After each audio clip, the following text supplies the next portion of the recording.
la autoridad incontestable de Jesús.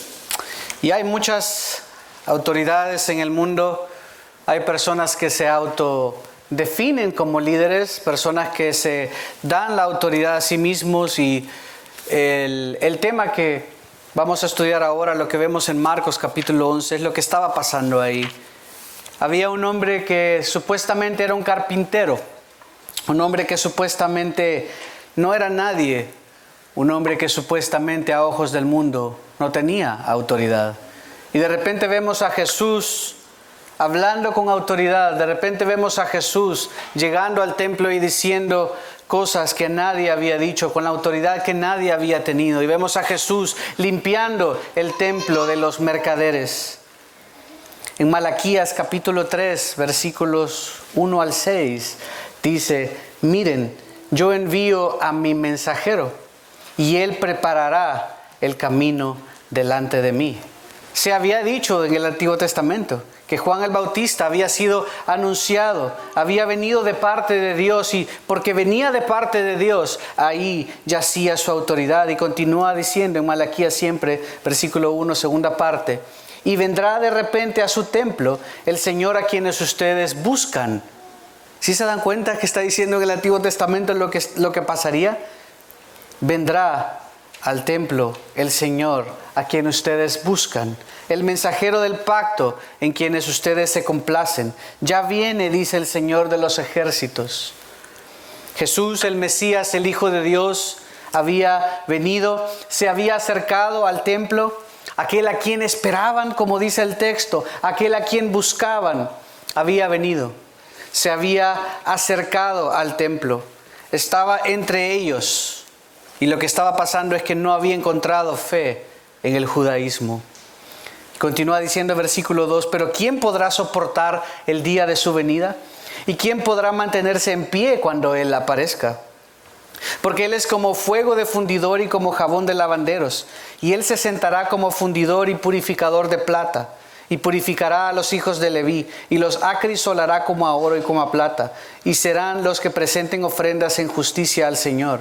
Versículo 4: entonces será grata al Señor la ofrenda de Judá y de Jerusalén. Como en los días de antaño y como en los años pasados, me acercaré a ustedes para el juicio. Nótese cómo continúa diciendo un juicio por venir. Esto no era nuevo, esto no era invento de Jesús. Versículo 6 dice: porque yo, el Señor, no cambio. Y el Señor había prometido que vendría un juicio sobre una nación incrédula, sobre una religión que se había formado con base en la verdad. Y es que lo cierto es que todas las religiones tienen algo de verdad, porque difícilmente alguien seguiría a Satanás directamente como lo encontramos en las caricaturas. Aparece lleno de fuego, olor a ceniza, con cachos, feo, con un tridente. ¿Quién seguiría esto? Todo el mundo en su sano juicio diría: no voy ahí. Pero Él se viste como ángel de luz. La mentira siempre es verdad con un poquito más o con un poquito menos. Esa es la historia de las religiones. Jesús había venido primero a morir en rescate por muchos. Vimos esto en Marcos 10:45. Los suyos le rechazarían y el juicio vendría. Hemos hablado de esto en Marcos. Los líderes religiosos definitivamente, siendo los que debían guiar al pueblo hacia Dios, estaban alejándolo y estaban queriendo matar al Mesías.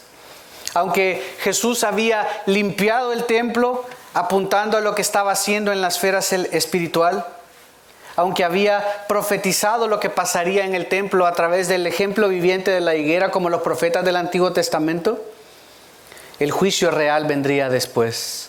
Comenzaría en el año 70 después de Cristo, al menos físicamente, que ellos lo podían ver. Y todavía esperamos más de este juicio por venir para los que le rechazan. En Zacarías capítulo 6, versículos 12 y 13 también dice: y dile así dice el Señor de los ejércitos: vendrá un hombre cuyo nombre es Renuevo, porque él brotará del lugar donde está y reedificará el templo del Señor. Para reedificar, para que el Mesías tuviera que reedificar el templo del Señor, tenía que destruirlo primero. No era aceptable lo que veía.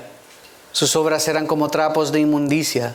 Y él llevará gloria y se sentará y gobernará en su trono. Será sacerdote sobre su trono y habrá consejo de paz entre los dos oficios. Se había dicho que este Mesías reconstruiría. Estaba todo escrito. Israel no sabía que era una nación incrédula. Pensaban y escogían nada más las profecías que les interesaba. Querían que Dios reinara, pero no querían al siervo sufriente, no querían que el majestuoso templo finalmente reconstruido por Herodes fuera destruido. Era impensable. Era una religión muerta. No tenían fe. Estaba llena de obras, llena de ramas, sin fruto, muertos en vida. El rechazo de Israel hacia el Mesías traería más juicio sobre ellos, como había sido profetizado, preparando el camino para el tiempo de los gentiles, que es el tiempo en el que estamos. Un día regresará y reinará, y todo ojo le verá y toda lengua le va a confesar como Señor. La pregunta es, ¿cuándo confesarás que Jesús es Señor de tu vida? Hoy día, que todavía estás a tiempo, que lo puedes reconocer como Señor y vivir tu vida como que Él es tu Señor. O cuando ya sea demasiado tarde y no puedas hacerlo Señor de tu vida, o no pueda ser Él Señor de tu vida más bien. Hechos capítulo 17, versículo 30 y 31 dice: por tanto, habiendo pasado por alto los tiempos de ignorancia, Dios declara ahora a todos los hombres en todas partes que se arrepientan. Este ha sido el mensaje del Evangelio. Arrepiéntete de tus pecados, cree en Él y serás salvo tú y tu casa. Este ha sido el mensaje. No haz obra para alcanzar el cielo, sino arrepiéntete y confía tu salvación en Jesús. Porque Él ha establecido un día en el cual juzgará, dice el versículo 31, al mundo en justicia, y por medio de un hombre a quien Él ha designado, habiendo presentado pruebas a todos los hombres, cuando lo resucitó de entre los muertos. Jesús no está muerto, Él está vivo. Él le sentó a la diestra de la majestad del Padre, está en autoridad, intercediendo por nosotros. Toda autoridad le ha sido dada, como vamos a ver ahora. Y como veremos en la interacción siguiente, en los últimos versículos del capítulo 11, vamos a comenzar a partir del versículo 27, seguía evidenciando la falta de fe en Israel. Ni el pueblo, ni la religión, ni los líderes religiosos tenían fe. Eso quedaría expuesto aquí una vez más. Vamos a ver cómo estas personas se acercan a Jesús. Hemos visto un montón de casos donde se acercaban a Jesús. El hombre más detestado, el endemoniado de Gadara, que tenía una legión de demonios, salió corriendo a recibir a Jesús y se postró delante de Él. La mujer con el flujo de sangre se postró a Jesús, a pesar de que le habrán juzgado, a pesar de que le habrán visto de menos, y se la jugó. Los líderes religiosos se acercaron a Jesús en este texto, cuestionando su autoridad. Hebreos 11:6 dice: sin fe es imposible agradar a Dios. Sin fe es imposible agradar a Dios. Porque es necesario que el que se acerca a Dios crea que Él existe y que recompensa a los que lo buscan. Esta gente que citamos, los que hemos visto en todos los casos, tuvieron fe. Y el Señor los salvó y los sanó. Los líderes religiosos se acercan a Jesús con incredulidad, sin creer, dudando, cuestionando. ¿A dónde estás tú parado hoy día? Y vamos a ver en nuestro primer punto, versículos 27 y 28, la autoridad temerosa del Sanedrín. La autoridad temerosa del Sanedrín. Veamos, dice: llegaron de nuevo a Jerusalén, y cuando Jesús andaba por el templo, se acercaron a Él, ¿quiénes? 3 grupos: los principales sacerdotes, los escribas y los ancianos. ¿Sí ven los dibujitos ahí? Y le preguntaron: ¿con qué autoridad, que va a ser lo clave acá, haces estas cosas? ¿Quién? Otra parte importante: ¿quién te dio autoridad para hacer lo que haces? Este de nuevo ese de nuevo, miren ahí, llegaron de nuevo. Quiero ver qué pasa cuando hago esto. Se desaparece, ¿no? Ese de nuevo implica que fue la tercera vez en esa semana que visitaron el templo. De nuevo porque había estado ahí, primero viendo, había estado ahí limpiando el templo. Antes habían estado, el domingo pasado que lo vimos, habían estado en el Monte de los Olivos, viendo hacia el templo del monte, viendo hacia el monte de Sión, hacia la ciudad de Jerusalén, y hablando de la higuera y de cómo tenían que acercarse a Dios con oración y fe. Después de haberles dado esa lección de tenían que tener fe, tenían que orar a Dios, esa era la manera, no era necesario el templo, desciende a Jerusalén de nuevo y se encuentra con falta de fe. Ahora están de nuevo en el templo y uno esperaría que la gente se acercaría con fe. Pero no, se acercaron, porque como dice el versículo 18, si lo ven conmigo atrás, dice: los principales sacerdotes y los escribas oyeron esto y buscaban cómo destruir a Jesús, pero le tenían miedo, pues toda la multitud estaba admirada de sus enseñanzas. Versículo 27, si regresamos a esto, dice que se acercaron a él. Ese acercarse tal vez era algo bueno porque se acercaron. Y cuando la gente se acercaba, generalmente era buscando algo. Pero el Señor podía discernir, como vimos en Isaías 11 antes, las intenciones. Esas tres categorías, los sacerdotes, los escribas y los ancianos, era lo que se conocía como el Sanedrín. El Sanedrín se componía de 71 miembros. Había allí sacerdotes retirados, otros activos que ejercían los oficios del templo. También, como el texto lo dice, había escribas, que básicamente eran quienes se encargaban de la ley. Eran los expertos legales, los abogados de la época. Y finalmente tenemos a los ancianos, que eran laicos, adinerados. Eran parte de la aristocracia de la época. Estos eran los que gobernaban Israel. Eran los que estaban en el poder. Poder religioso, poder político, poder de todo. ¿Y qué hacen estos en lugar de rendirse al Señor y tratar de aprender de Él? Le preguntaron: ¿con qué autoridad haces estas cosas? ¿O quién te dio la autoridad para hacer esto? Jesús se acercó a Jerusalén y le recibieron como a un rey. ¿Recuerdan esto? Así comenzamos el capítulo 11. Al venir echó a los cambistas, limpió lo que se había convertido en un mercado. El hecho que le recibieran como rey estaba afectando directamente a Roma y lo podían acusar de sedición. El hecho que limpiara el templo y hacer lo que hizo estaba afectando al judaísmo, a la religión de ellos.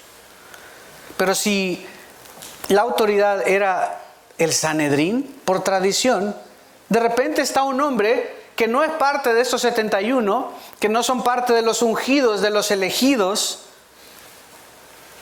que estaba haciendo cosas que nadie se atrevería a hacer. ¿Quién se suponía que era Jesús entonces?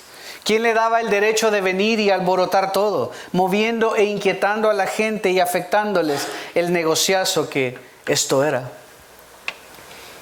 Ellos no le habían dado esa autoridad. Entonces, ¿de dónde venía? ¿Quién se las había dado? Lo que ellos querían es que él reconociera y que dijera que de Dios, para acusarlo de blasfemia. Y de alguna manera acusarlo ante los romanos también de querer ser rey, como terminó pasando. Como no creían en él, creían... Es interesante que vimos antes al principio de Marcos que vieron las obras, vieron los milagros, escuchaban sus palabras y era la escritura y obras reales. Y nunca dijeron: no, esto es un engaño, esto es un mago, esto es un truco. Nunca fue eso. Dijeron: lo que él hace es cierto, pero lo hace por el poder de Satanás. Que era la incredulidad más grande, ver la obra de Dios y atribuirla a Satanás mismo. O sea, sí sabían que él hacía lo que hacía y era verdadero y la gente se sanaba, pero decidieron no creer. Realmente sabemos, como leíamos, que querían deshacerse de él. Lo acabamos de leer en el versículo 18. Querían matarle, pero no podían por causa del pueblo, quienes lo seguían. Así que estos hombres estaban perdiendo el control, la gente se les estaba alborotando, estaban perdiendo dinero. Había todos los mercaderes reclamándoles que mira, teníamos nuestro negocio y este hombre nos los hizo pedazos.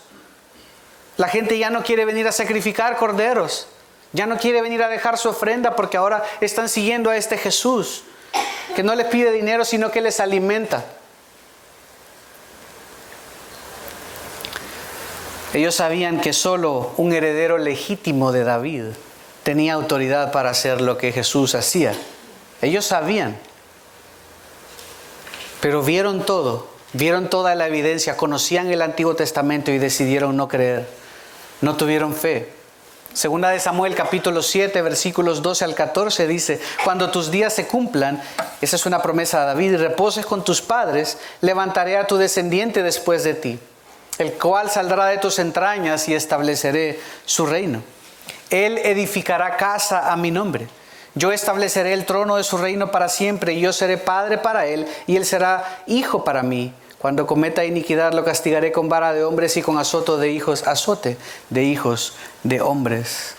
Estaba hablando del heredero legítimo de David, el Mesías, el que iba a venir a poner orden en todo. Pero ellos le veían toda la evidencia y decían: no, esto es poder de Satanás. Este es un hombre del cual debemos deshacernos. Pero la autoridad del Sanedrín no era una autoridad verdadera. Tenían temor de Jesús. Por eso puse ahí la autoridad temerosa. Tenían temor. Se suponía que ellos eran los que tenían autoridad, pero tenían temor. Tenían temor de Jesús. Y no como tú y yo tenemos temor. Y uno dice: no voy a hacer esto porque Dios me está viendo. Eso es tener temor, tener respeto. Pero ellos no tenían este tipo de temor. Ellos tenían miedo de lo que Jesús podría causar en medio de ellos. Su verdadero temor, en última instancia, como es evidente y va a ser evidente en el texto, era de la gente. Tenían temor de la gente porque no querían perder su autoridad, su dinero o su posición. Cuando un pueblo se levanta, cuando un pueblo se rebela, los políticos se asustan. No quieren esto, no quieren desorden, quieren tranquilidad. Por eso hay que darle al pueblo, esto es desde los romanos, pan y circo. Que estén entretenidos con el mundial, con las olimpiadas, con lo que sea, para que no se quejen, para que no protesten. Hay que traerles diversión, hay que asegurarse que al menos tengan pan. Sigue siendo la misma receta. Y estaba un hombre aquí que estaba alterando el orden y la gente se estaba levantando y la gente estaba dejando de creer en los elegidos de parte de Dios, en los del Sanedrín.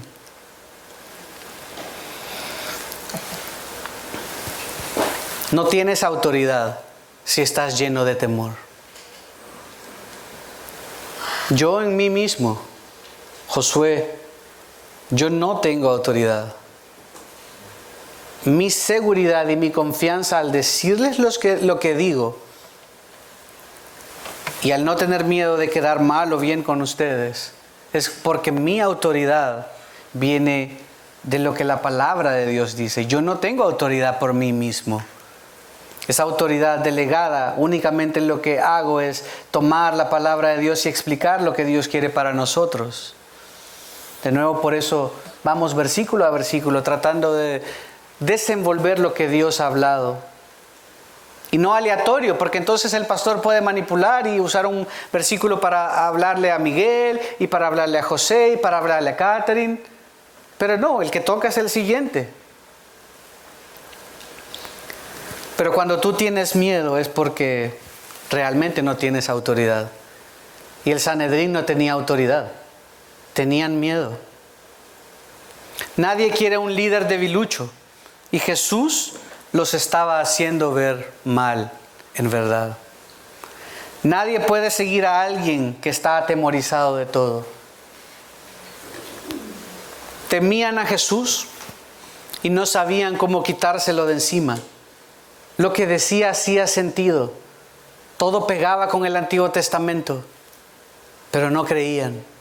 Interpretaban la Biblia a su manera, interpretaban la Biblia según lo que les convenía y no creían.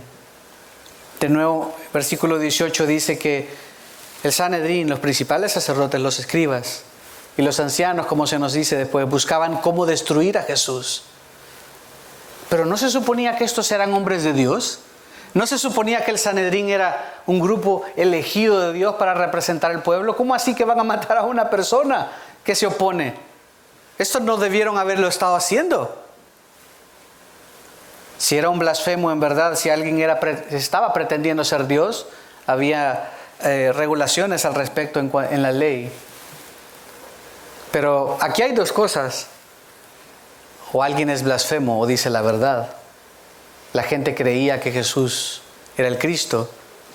Los líderes religiosos decían, este no es verdad y debemos matarlo. Y no de acuerdo a la ley, porque nada de lo que hicieron con Jesús era de acuerdo a la ley. Todo fue a escondidas, todo fue planificado, todo fue fríamente calculado para hacerlo eliminar. No obstante, fue parte del plan y propósito de Dios para sacrificar a su Hijo, para que todo aquel que en Él cree no se pierda, mas tenga vida eterna.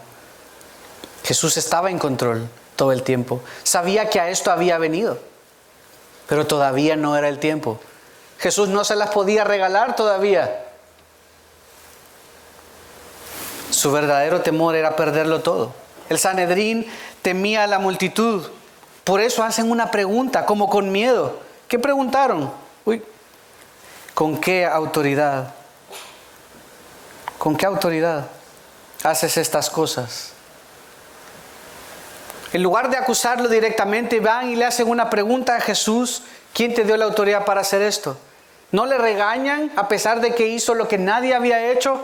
Seguro sabían que no era correcto cómo se había convertido en un mercado, que no era correcto que los gentiles no eran permitidos venir en el atrio de los gentiles, donde se suponía que se debía recibir a los gentiles, porque Dios siempre ha querido que de toda lengua y nación le sirvan. Pero ellos lo hicieron un tema de raza, ellos lo hicieron algo cerrado, exclusivo. Número 2, la autoridad certera de Jesús. Vamos a ver cómo se contrapone la falta de autoridad del Sanedrín. Con miedo le preguntan a Jesús, le hacen una pregunta: oye, ¿y tú por qué haces esto? Ni siquiera le preguntaron por qué, sino ¿con qué autoridad? ¿Quién te dio a ti la autoridad? Vienen supuestamente la autoridad a decir, ¿quién te dio la autoridad? Pero suavecito, como con miedo, sin querer ofender, porque está la gente ahí. A ver qué le dicen. Jesús dice que les respondió: yo también les haré una pregunta. Respóndanla. ¿A ustedes les parece que esto es alguien que tiene miedo? Jesús no tenía nada de miedo. Jesús les habla con autoridad. La autoridad en Israel. La autoridad incluso delegada de parte de los romanos, porque los romanos venían, conquistaban, pero si había orden, siempre y cuando había orden, permitían que los líderes locales siguieran siendo los líderes locales. Entonces, supuestamente Dios, al Sanedrín, y supuestamente Roma les había dado autoridad, pero la autoridad tenía miedo y le hace una pregunta suavecita a Jesús, y Jesús les dice: les voy a responder si ustedes me responden primero. ¿Qué manera de responder? Yo también les haré una pregunta, y dice: respóndanla. Este es un mandato. ¿Qué haces si vas a la casa de alguien y tu hijo no saluda? ¿Qué hace uno? Como buen latino, salude, diga hola, diga gracias. No le estás preguntando si quiere saludar. Salude, diga gracias, por favor. A ver, hijo, ¿quieres saludar? No, hoy no quiere el niño saludar. Pues no salude, corazón tierno. Dijo nadie, ¿no? Así que Jesús les habla con esta autoridad. Jesús les dice: respóndanla. También les haré una pregunta, respóndenla. Entonces, solo si pasa eso como una condición, porque yo no me someto a ustedes, les diré con qué autoridad hago estas cosas. Y miren al final del 30 de nuevo dice: respondan. Él les respondió lo que no necesariamente lo que querían escuchar. De nuevo, la diferencia con Jesús es que Él le responde a su pregunta con una pregunta. Su sabiduría no es de este mundo. Hemos visto en Isaías 11 antes como el Espíritu Santo era sabido de todos, que el Espíritu Santo iba a venir sobre el Mesías y no iba a discernir lo que vieran sus ojos o lo que escucharan sus oídos, sino el corazón. Sabía que la intención del corazón de ellos no era piadosa, no era una pregunta sencilla como: Jesús, qué bueno que limpiaste el templo. ¿Quién te dio autoridad? Cuéntanos para saber qué hacer. No. Y Jesús dice en la segunda parte del 29, respóndanla y entonces les diré con qué autoridad hago estas cosas. Jesús pone una condición para responder. Cuando ellos proveyeran una respuesta a la pregunta, Él mismo les daría lo que esperaban a continuación. No solo eso, con autoridad, sin duda, sin temor. Lo hace de esta manera, sin dudar, sin temer.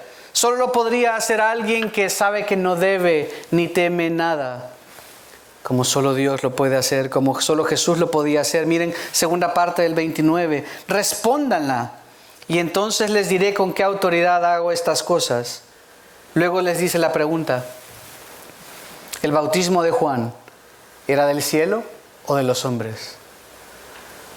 Parece un acertijo, una pregunta sencilla. Quiero ver si ustedes, que son los sabios, son los meros, si ustedes saben de esto. Y a todo esto, el pueblo con palomitas de maíz así, viendo a ver qué respondían, porque se armó. No sé si estaban todos, una representación de 20, pero la gente estaba ahí escuchando. ¿Qué van a responder?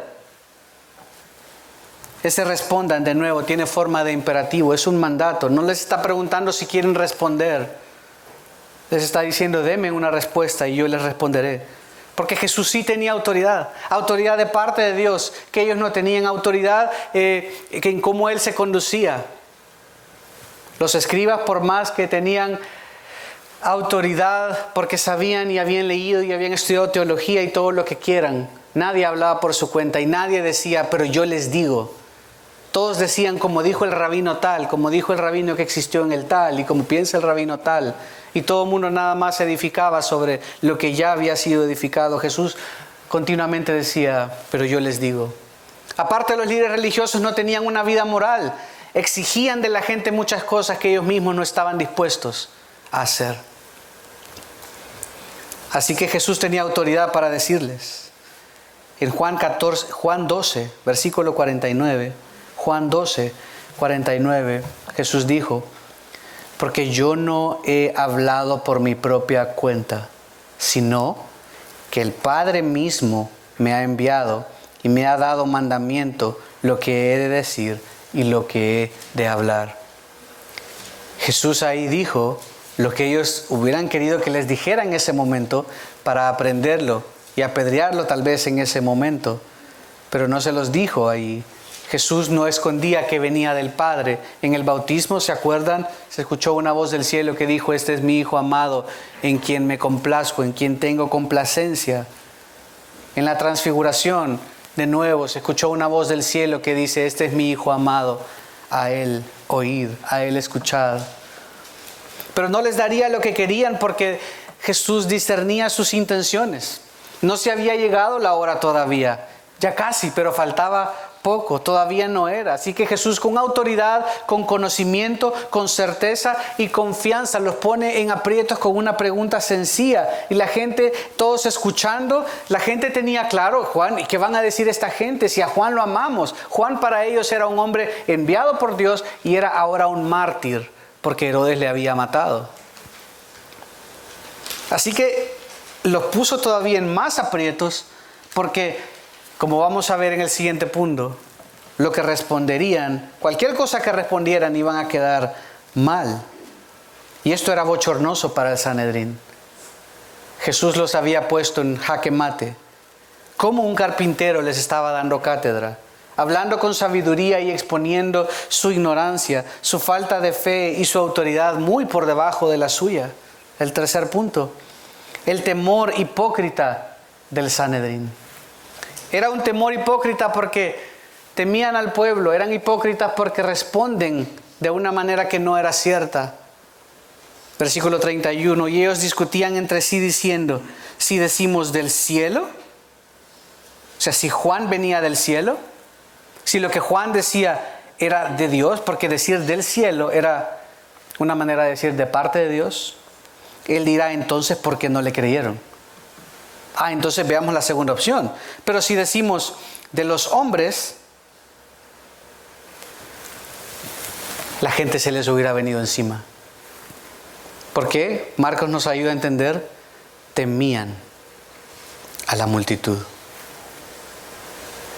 Para ellos el bautismo de Juan realmente no era algo que Dios había mandado, era de los hombres, pero tenían miedo a la autoridad. Tenían miedo a la multitud. Era un temor hipócrita, un temor que no quería comprometerse. Y dice, porque todos consideraban que Juan verdaderamente había sido un profeta. Un profeta que prepara el camino, como leímos en Malaquías 3, que iba a venir. Alguien que prepararía el camino, como dice Isaías 40, voz del que clama en el desierto, preparad el camino del Señor. Este era Juan el Bautista, como un profeta preparando el camino del Señor. Y ellos discutían entre sí. Mientras tanto, qué vergüenza que un hombre recibe la pregunta, les contesta como una pregunta, ¿y qué haces? Se dan la vuelta. Se dan la vuelta y comienzan a dialogar. ¡Qué vergüenza! Los de la autoridad, los jefes. Imagínate esa escena. Aristócratas, gente de dinero, abogados de la época, los estudiosos y maestros de la religión, deliberando en secreto a escondidas de Jesús, susurrando. Mientras Jesús esperaba pacientemente y mientras el pueblo por igual mira a estos hombres ilustres, puestos a prueba, ridiculizados por un carpintero, haciéndolos ver como chiquillos, novatos. Versículo 31. Ellos discutían entre sí diciendo, si decimos del cielo, él dirá entonces ¿por qué no le creyeron? Estaban ante una disyuntiva de palabras mayores. No aceptaban a Juan, pero la gente lo consideraba como viniendo de Dios. Lo leímos. El problema es que si aprobaban a Juan diciendo que venía del cielo, indirectamente tenían que aprobar a Jesús, que era lo contrario de lo que querían hacer. Juan bautizó y validó a Jesús como el legítimo Mesías. Cuando Juan le ve, dice, aquí el Cordero de Dios que quita el pecado del mundo. El primer corderito que murió en Génesis 3 para cubrir la desnudez de Adán y Eva, o lo que haya sido el animalito. Esa fue la primera muerte, que apuntaba a ese día, a esa escena, a eso que Juan nos prepara y dice, aquí el Cordero de Dios que quita el pecado del mundo. Ya no sería más cubierto, ya no más sería sombras, como dice el libro de Hebreos, sino que era el cumplimiento del tiempo de Dios. En su bautismo el Padre le confirmó como hijo y la gente escuchó esto. Le saldría entonces el tiro por la culata y no podrían jugárselo. Entonces haría todo lo contrario de lo que estaban tratando de hacer. Por otro lado, si no aprobaban a Juan, la gente se les echaría encima. Porque lo verían de menos. Verían de menos a Juan, que se nos dice en el texto que era considerado como un profeta de parte de Dios. Y entonces saldrían peor parados, porque la gente se les volcaría encima. Así que Jesús los tenía contra la espada y la pared. ¿Qué haces? El tiempo seguía corriendo. Y ellos deliberaban. Los sabios, los meros, estaban preocupados. Pero miren el versículo 32. Temían a la multitud. ¿Cómo así que la autoridad temía de esta manera? Su temor en última instancia era a la gente que lo seguía y admiraba antes. Nadie se atrevía a decir nada en contra de ellos. Lo que realmente temían era perder su poder, su dinero, su influencia. En ningún momento se les pasaba por la cabeza qué pasaría si este hombre en verdad era el Hijo del Hombre, si este hombre en verdad era el Hijo de Dios, el heredero legítimo del trono de David, el Mesías esperado. Pero no había fe. Y cuando no hay fe, abunda el temor. Y cuando abunda la incredulidad y el temor, hay desesperanza. y te desesperas y haces cosas a la loca. No obstante, miremos cuánta sabiduría exhibía Jesús. Cuánta autoridad de parte de Dios estaba evidenciando Jesús. La gente lo tenía claro, pero el Sanedrín no quería creer. Estaban llenos de incredulidad y su sistema religioso tenía los días contados. La muerte de Jesús, no obstante, aunque sabemos que querían matarle y lo hicieron, fue Dios el que entregó a su Hijo para morir. Jesús va y dice: Padre, si tú puedes, que pase de mí esta copa, pero que sea tu voluntad. Era la voluntad de Dios hacerlo, entregar a su Hijo para morir por nosotros. Los humanos siguieron siendo culpables por matar al Mesías. El juicio vendría a pesar de que matarían a Jesús. El juicio ya estaba puesto en el reloj. Lo cierto es que o nos rendimos a su señorío o nos rendimos a su autoridad, pues lo que nos espera es juicio. Por último, la confianza verdadera de Jesús.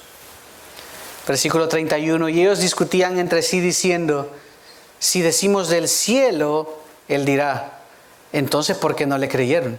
Pero si decimos de los hombres, pero temían a la multitud, porque todos consideraban que Juan era el verdadero profeta.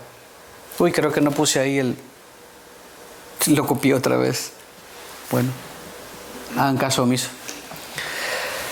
Versículo 33 dice: respondiendo a Jesús dijeron: no sabemos. Pero sí sabían. Eran hipócritas. Sí sabían. Jesús les dijo: tampoco yo les diré con qué autoridad hago estas cosas. Finalmente el Sanedrín responde sin responder. No querían creer, no querían comprometerse, estaban atrapados. Y realmente solo demuestra lo muy hipócritas que eran. Demuestra que su religión carecía de vida. No les interesaba la verdad, les interesaba cumplir con su agenda.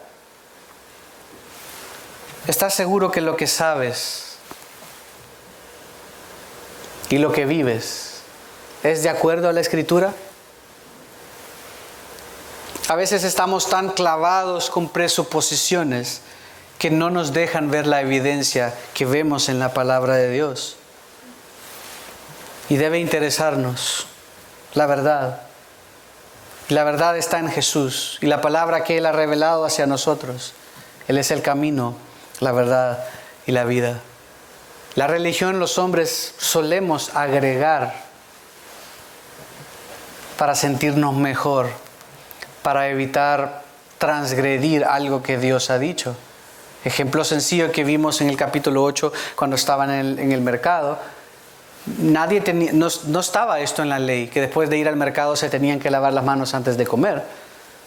Pues generalmente tratamos de lavarnos las manos, o al menos les decimos a nuestros hijos que se laven las manos antes de comer, pero esto no es una ley, no es pecado si no lo hacemos. Tampoco lo era en el judaísmo, pero sí lo era.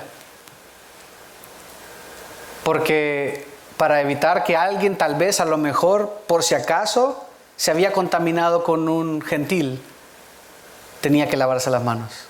Entonces cuando ven a los discípulos no lavarse las manos y estar comiendo, porque habían entendido que eso no estaba en la palabra de Dios, le critican y los acusan de pecadores. Ven cómo tan fácilmente la religión añade, los hombres añadimos a lo que Dios no ha dicho. Así que Jesús tampoco les respondió lo que ellos sabían que respondería. Estos hombres eran tibios. A estos hombres no les interesaba lo que Dios pensaba de ellos. Lo que les interesaba era lo que el hombre pensaba de ellos. ¿Eres tú así? ¿Más preocupado del qué dirán, del qué dirá tu familia, del qué dirán tus amigos, del qué dirá el que está al lado y no del qué dirá Dios de ti? Lo que debe interesarnos es lo que Dios piensa de nosotros. El Sanedrín, lo peor es, siendo lo que eran, siendo los elegidos, la autoridad y todo lo que quieran, ellos realmente eran incapaces para identificar por sí mismos si alguien venía de Dios o si era meramente un invento humano. Eso es terrible. Que nunca te pase saber si lo que alguien te ha dicho es de Dios o no de Dios. Porque tenemos la palabra profética más segura.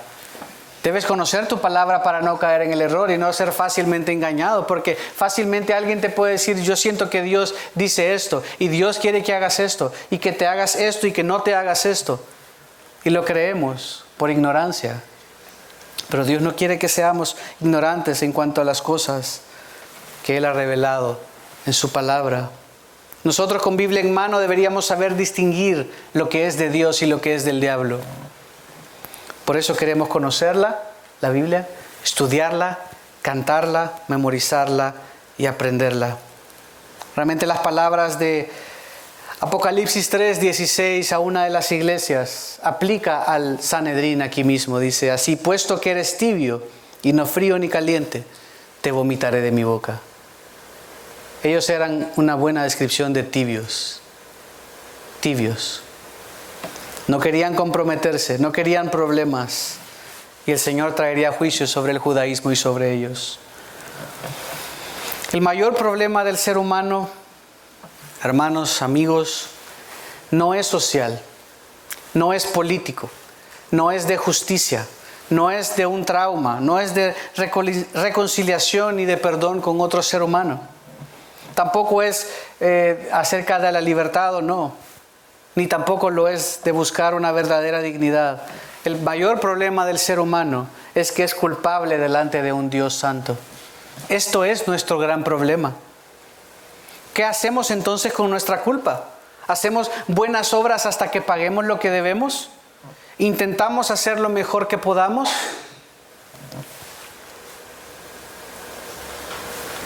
Esto es lo que les espera en el Islam. Alá es un Dios caprichoso y no promete a nadie la vida eterna. La única manera de llegar directamente es inmolarse en una guerra santa. Pero si tú no haces esto, todos intentan ser buenos y por eso son muy amables. Todos son muy amables y muy correctos y muy de ayudar y muy de todo. Pero tienen absolutamente cero certeza en su religión de que Alá va a decidir salvarles o no. Incluso aunque sus buenas obras sean más que las malas, Alá puede estar ese día caprichoso y decir, qué terrible vivir toda tu vida. ¿Por qué creer algo así? ¿Por qué seguir algo así? Entre mil cosas que vemos, pero Dios ha prometido comenzar la obra que terminó en nosotros. ¿Quién la comienza? Él. ¿Quién la termina? Él. Qué terrible manera vivir lo mejor que pueda para tal vez lograrla. Esto es lo que hace la religión, esto es lo que hace el hombre. Nadie puede realmente hacer algo para quitar su culpa. Nadie puede hacer nada para pagar su deuda delante de Dios. La muerte yace a la puerta reclamando lo que le debemos. La paga del pecado es muerte, como nos dice Romanos. Solo a través de Jesús, creyendo en Él, depositando nuestras vidas en Él, confesando nuestros pecados y pidiéndole que nos salve, podemos tener vida eterna. Por gracia, esto es gratis, esto es un regalo que no merecemos. Por medio de la fe, creyendo. Los del Sanedrín, los líderes religiosos, vinieron con incredulidad. No querían creer. Vieron las evidencias y en lugar de creer, la rechazaron. Y fueron y serán juzgados y castigados. Pero Él no echa a nadie fuera que viene con fe. Como un hijo viene delante de un padre, confiesa sus pecados y toma por gracia, sin esperar nada a cambio, gratis para nosotros, una salvación ganada por su Hijo. Solo hay dos tipos de personas en este mundo, los hijos de Dios y los enemigos de Dios. La Biblia describe al hombre en su estado natural como enemigo de Dios, como hijo del diablo, a quien solo le espera una condena eterna por rechazar al Hijo de Dios. El mayor obstáculo del que no es hijo de Dios es que no quiere rendirse a Dios. No quiere negarse a sí mismo, no quiere tomar su cruz, no quiere seguirle. Quiere seguir viviendo para sí mismo, para sus placeres, para su voluntad. No quiere rendirse a su Creador porque pretende saber más y mejor que aquel que nos hizo, que aquel a quien debemos toda nuestra vida y a quien debemos una adoración plena y completa.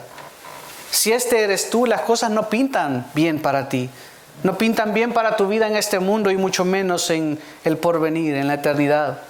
Segunda de Pedro 3, versículo 9 al 10 dice: el Señor no se tarda en cumplir su promesa, según algunos entienden la tardanza, sino que es paciente para con ustedes, no queriendo que nadie perezca, sino que todos vengan al arrepentimiento. Nótese que no dice que todos alcancen el cielo, que todos pongan todas sus obras y sean lo mejor que sea posible para entonces ganar su salvación, sino que dice que todos vengan al arrepentimiento, que todos reconozcan que son pecadores, incapaces de agradar a Dios por mis propios medios, y que lo que necesito es perdón.